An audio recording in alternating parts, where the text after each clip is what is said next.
So the first choice apart from studying fine art, which was everybody kind of said, why don't you go and study something where there's actually a career? I chose to study fine art, and then I chose to go into animation, which in South Africa, there was no industry. There was really nothing much to do.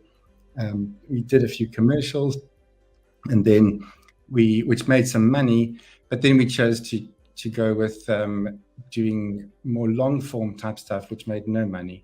And the earlier work that we did was for Sesame Street, and it was when Sesame Street asked us to provide animation for Takalani Sesame, which is the local version in South Africa. And they asked us to go out and find characters from the world that we lived in. And we went around and found these crafts that people were making, and we made them into animated films. It wasn't making much money. It's preschool. It's kind of, Sesame Street is not a big money spinner, but it was lots of fun, and we did that for quite a few years, and we learned a lot about working with consultants in New York, and also working with local artists from the street in Cape Town.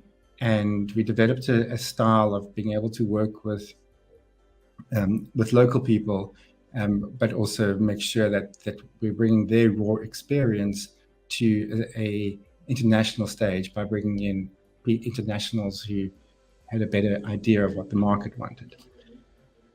So the next choice we made is we stopped doing service work, and we decided to create our own content. There was no precedent for people making money making films.